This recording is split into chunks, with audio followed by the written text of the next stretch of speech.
नमस्कार। यदि आप तक भी आज का ये क्रमांक सबसे पहले पहुंचा है तो बाबा का एक दिव्य संदेश आपके लिए आज के इस क्रमांक में छिपा हुआ है। ये क्रमांक आपके सभी सवालों का जवाब जैसे होगा। आपके मन की हर परेशानी का हल ये क्रमांक बनेगा। तो इसीलिए इस क्रमांक को अधूरा सुनने की गलती मत कीजिएगा ताकि आपको संपूर्ण जानकारी प्राप्त हो सके। इसीलिए मैं आप सभी से आग्रह करना चाहूंगा कि इस क्रमांक को पूर्ण अवश्य सुने ताकि हर एक प्रश्न का जवाब आपको अवश्य मिल सके। तो आइए प्रारंभ करते हैं आज के इस दिव्य क्रमांक को। एक वृतांत के अनुसार महाराज जी के पास एक बहुत ही अद्भुत भक्त पहुंचते हैं। महाराज जी जो कि हमेशा अपने अनन्य भक्तों से घिरे हुए रहते हैं, तो ये भक्त अपनी बारी की प्रतीक्षा में महाराज जी के समक्ष जाकर बैठ जाते हैं। मन में बहुत से सवालों का सैलाब इनके उमड़ रहा था, लेकिन अपनी बारी की प्रतीक्षा का इंतजार करते करते महाराज जी सभी को अपनी अपनी परेशानी के हल बता रहे थे। बहुत ही चिंतित थे, लेकिन महाराज जी की वाणी में इस प्रकार से खो गए कि अपने सारे सवाल वैसे ही मन में बंद से गए। अब महाराज जी का चमत्कार सुनिए। महाराज जी जो कि हर अनन्य भक्त की छोटी छोटी बात को भी समझ लेते हैं, तो महाराज जी जब इनकी ओर नजर डालते हैं तो ये महाराज जी को सबसे पहले प्रणाम करते हैं, लेकिन इनके साथ एक समस्या हो जाती है। जो प्रश्न मन में ये लेकर आए थे वो सारे प्रश्न तो खो गए। तो महाराज जी यहाँ पर मुस्कुराते हुए कहते हैं कि तू कुछ पूछना चाहता था, तेरे बहुत से सवाल थे, पूछता क्यों नहीं। इस वृतांत के अनुसार अनन्य भक्त कहते हैं कि महाराज जी आप जब दूसरों को उनकी परेशानी के हल बता रहे थे तो मैं तो उन परेशानियों में ही आपकी वाणी में खो गया और मेरे सारे सवाल धुल गए। तो महाराज जी मुस्कुराकर कहते हैं कि अनन्य भक्त को यही समझना चाहिए कि सभी की परेशानी के हल में ही आपका हल भी छिपा होता है। अब यहाँ पर आपके लिए महाराज जी का क्या संदेश बनता है। महाराज जी जो कि आज भी दिव्य स्वरूप में अपने अनन्य भक्तों के जीवन में आशीर्वाद से उन्हें कृतार्थ कर रहे हैं, यहाँ पर अनन्य भक्त एक गलती कर बैठते हैं। अब देखिएगा, यहाँ पर आपके बहुत से सवालों के प्रति उत्तर छिपे हुए हैं।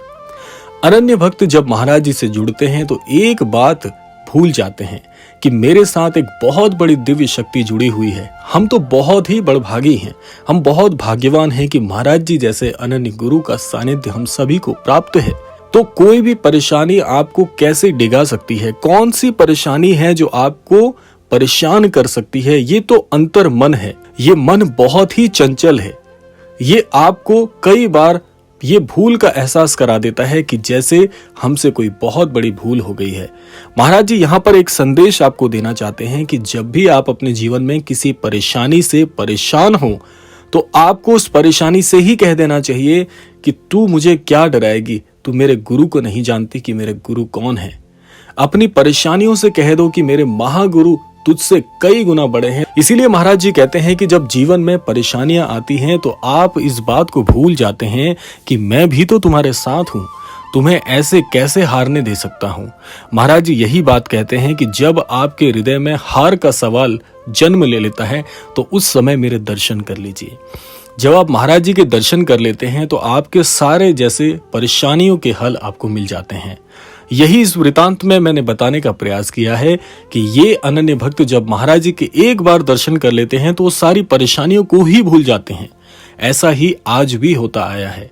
इसीलिए जब भी आपको लगे कि आप बहुत हारा हुआ महसूस कर रहे हैं, आपको अपनी राह नहीं दिख रही है, आप जब भी ऐसा समझते हैं कि मेरे सामने कोई मार्ग ही नहीं है, अब मैं क्या करूं, उसी समय आपको महाराज जी के दर्शन करने चाहिए।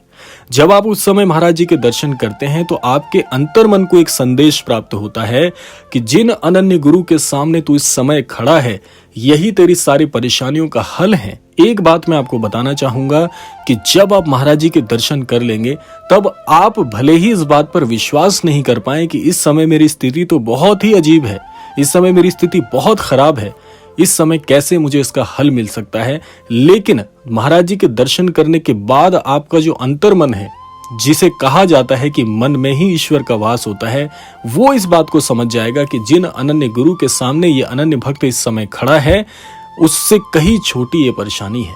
और मैं आपको एक बात का और विश्वास दिला दूं कि जब ऐसी स्थिति में जब आप बहुत हार जाएं, बिल्कुल असफल हो जाएं या असफल होने जैसा महसूस करें, जब आप उस समय महाराज जी के दर्शन करेंगे तो आप समझ जाइएगा कि एक दर्शन से ही आपकी हर परेशानी का हल हो सकता है। समय बदलते कितनी देर लगती है, एक क्षण की ही तो देरी है।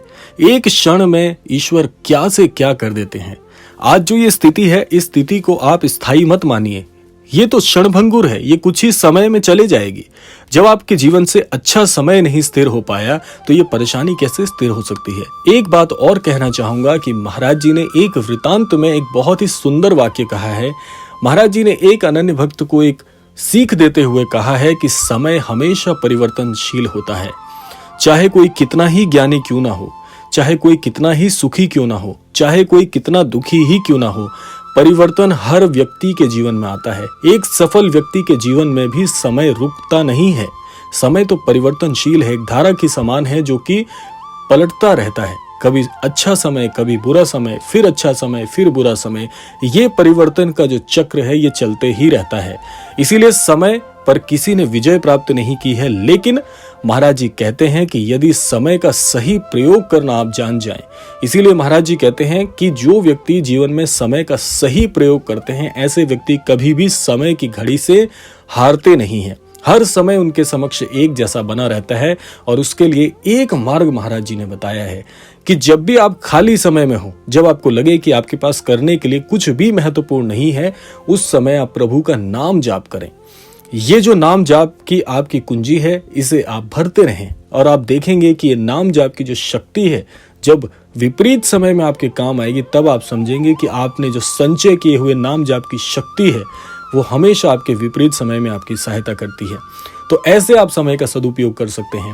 महाराज जी आगे कहते हैं कि जो व्यक्ति हमेशा ईश्वर के प्रति समर्पित रहते हैं, हमेशा ईश्वर का ध्यान करते रहते हैं, मन में ईश्वर का नाम लेते रहते हैं, अपने गुरु का ध्यान करते रहते हैं, ऐसे व्यक्ति कभी भी किसी भी समय की स्थिति से घबराते ही नहीं हैं। वो हमेशा ऐसे रहते हैं कि चाहे कोई परिस्थिति आ जाए, उनके चेहरे की मुस्कान उनसे कोई नहीं छीन सकता, उनका विश्वास कोई नहीं तोड़ सकता। उनका प्रभु पर से आस्था और श्रद्धा का जो प्रभाव है उसे कोई उनसे छीन नहीं सकता, उनसे कोई चुरा नहीं सकता। तो महाराज जी इसीलिए अपने अन्य भक्तों को कहते हैं कि हमेशा सरल बने रहें। समय के प्रभाव में आकर ना तो ज्यादा मान करने की आवश्यकता है, ना ही ज्यादा स्वयं को हीन समझने की आवश्यकता है। समय केवल एक घड़ी हो सकता है, समय केवल एक स्थिति का परिवर्तन हो सकता है, लेकिन समय स्थायी भी नहीं रहता। अच्छा समय भी नहीं रहता, बुरा समय भी नहीं रहता। केवल आपकी बुद्धि, आपका विवेक इस बात को आपको आश्वस्त कर देता है कि समय का प्रभाव मुझे बदल नहीं सकता। तो इसीलिए महाराज जी यही कहते हैं कि हमेशा ईश्वर का ध्यान करते रहें और कभी भी हारा हुआ अगर अनुभव करें तो मेरी शरण में आए। इस सृष्टि में अन्यत्र कोई नहीं है ऐसा जो आपकी सहायता कर सके। हमेशा आपको एक गुरु के सानिध्य की आवश्यकता होती है। जिस प्रकार से आप हारे हुए समय में महाराज जी के समक्ष जाकर अपनी परेशानियों को समर्पित कर आएंगे, उसी प्रकार से महाराज जी अच्छी स्थिति में भी आपके उस अच्छे समय को और भी कई गुना बढ़ा देंगे। तो ये था आज का अद्भुत क्रमांक। आशा करते हैं क्रमांक आप सभी के लिए फलदायी हो। इसी कामना के साथ समय आ गया है विदा लेने का भी, और विदा लेने से पूर्व समय है रोजाना की प्रार्थना का। यही प्रार्थना करना चाहूंगा कि श्री महाराज जी सभी को सन्मति और सद्बुद्धि की प्राप्ति कराएं और इस संपूर्ण सृष्टि का, इस संपूर्ण लोक का कल्याण हो। इसी कामना के साथ विदा लेते हैं, मिलते हैं अगले क्रमांक में। तब तक के लिए जय श्री राम, जय गुरुदेव, जय उत्तराखंड।